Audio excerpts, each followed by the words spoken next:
I think that they wanted to create Furman Boulevard as like with better access and so on.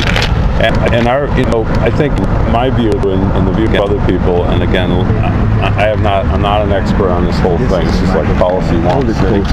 But we should have a grade level situation with one road with access. We drove by this place. We had to go by like a mile and a half just to double back and get here. It's insane. So, and Buffalo is the only city in the country that puts a huge barrier between the lake or the ocean and the city. You look at Charleston, Savannah, San Francisco, New York, I think has gotten rid of some of its expressways, New York City. When you're down on Wall Street and you want to walk over to the seaport, there's no expressway blocking your way. You just walk and there's the water. It's really that simple. I mean, all the details. We have a million engineers on the payroll. They can figure it out. But you're either going to have an expressway here that's elevated and a road, or you're going to just have a road that's at grade level. And that's, I think, the emerging consensus is that the people in Buffalo, Kearns and Franzik both support just having a grade level road. Am I right? Yeah, I didn't hear all of what you said, but probably. The way I understand it, they're going to have 4 lanes down the middle high speed. They're going to have 2 lanes on the west side of that high speed road and 2 lanes on the east side of that high speed road. That equals 8 lanes. So this area doesn't need 8 lanes. Every survey that's been done since going back to the 70s, public, what they want, access to the waterfront, number 1. Yeah. And this is not going to do that. And you don't have to go outside of this community to see it working. All you got to do is take your cameras and go up to the city of Tonawanda and see what great access they have to the waterfront, all the economic development, all the activity that goes on there. We do this, it's a colossal mistake. It's an opportunity for us to create our better future and not have it dictated to us. And it makes so basically, it sounds like nothing's going to change here. Well, it's going to change. What they're going to do is they're going to take this down, but they're going to build it back up and spend $55 million to put another high-speed thing through here, and then they're going to put something else here down here. The proper word is restoration. They're going to restore $55 million to restore what already was. And it's a catastrophe. And continued blockage and access to waterfront. And if they spend that $55 million, that's going to lock up taking down the Skyway. Well, you got to look down. You got to look at the bigger picture. No, it wasn't. It wasn't.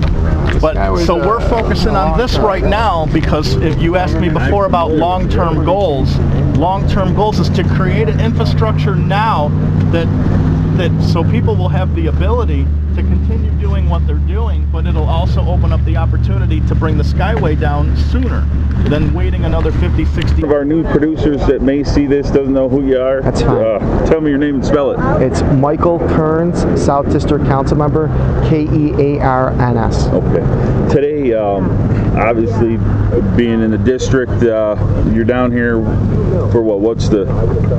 You're in support of these folks. I'm in support of these folks. This is my district that I represent, the South District along the Outer Harbor, and they came down on their day off and took some time out of their busy schedules to protest the current plan that is being proposed by the Department of Transportation. As being a council member for this area and you showing your support to them, it leads me to believe that you're not in favor of what the DOT is doing there. I am not in favor of this alternative. I do think we can work together to get a better alternative. One of the alternatives that they did propose was a boulevard alternative, and as you can see, the cars traveling along the water, it's just and it opens up the waterfront to future development. I guess the key then is in regards to working with the DOT, to get something in place before they do too much construction, because then it's going to be double construction, right? I agree with you, and it's going to be double construction anyhow. There is a great stride to take down the Skyway, and basically by adding this elevated highway, when we all know we're working towards taking down the Skyway, it is going to be double construction. So what we're doing now is we're asking the DOT to reconsider this option and work together with the citizens. This is a grassroots effort now.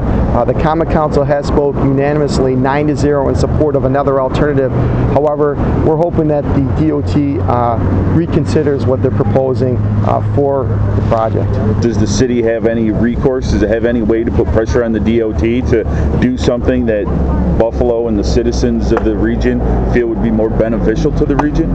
The council president, David Franzek, and myself, we are reaching out to the governor's office, Governor Patterson. We did have a meeting with the representative this week in Buffalo, but we would like to go to Albany to meet with a representative from the governor's office to explain to him the project and the unrest and the uncertainty by the public. Many people didn't understand the project. It was a very quiet project when it came out. But I think now, by them taking down the elevated highway and forcing the commuters to use a road lakeside, it really has shown that this is currently a demonstration project to prove we don't need the elevated highway. Where does it stand now? Do you have a meeting or anything set up with the governor's office, or is it still kind of in the work? We requested a meeting this week. We met with the representative, a local representative from Governor Patterson's office, and we did talk about the project, and we are in discussions to hopefully get a meeting with the high-level official that can meet with the governor and explain to him, you know, what the public wants. And I imagine that you hear this, being, you know, having an office in this district, that these people come to you and say, this is wrong. I imagine you hear that more often than not. I hear that every day, that people say, why are we doing this? This is wrong. Why can't we have a good project? This is 1950s planning in the year 2008. We don't want the ghost of Robert Moses to come back. We don't want an elevated highway dissecting our waterfront. We're a poor city. We need this land for development. So I commend. All right, everyone, I want to thank you all for coming out. As this sign says, elevate this road and bury the future, behind us is standing a 50-year mistake. A 50-year mistake that we have a chance, an opportunity now to change that. But we only have one chance because it's already being built. We're about to get rolled over. I think we as Buffalonians have stood by and allowed Albany to dictate our lives for too long. I can't. It's time that we start taking back our city and start building the city that we deserve. Elevate this road and bury the future. I want to thank Mr.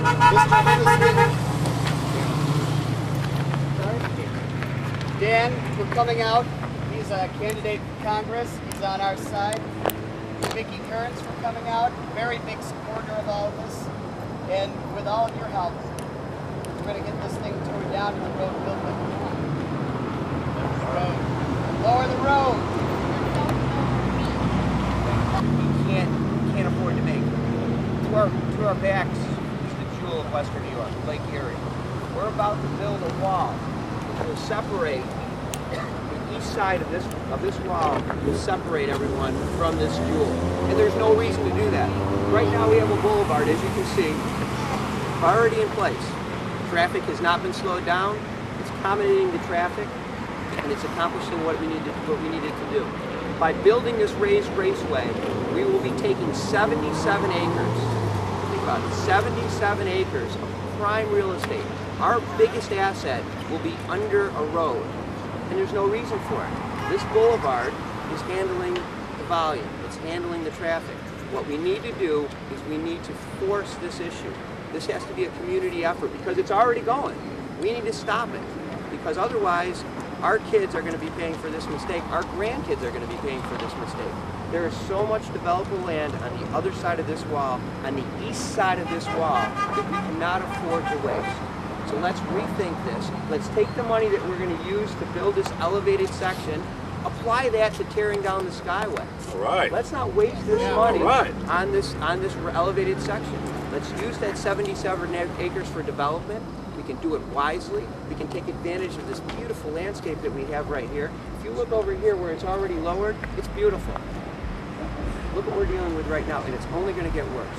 So please, go to your elected officials, go online, tell your the people that are pushing this project, tell them that you do not want the wall. Tell them to tear down the wall. Free the waterfront.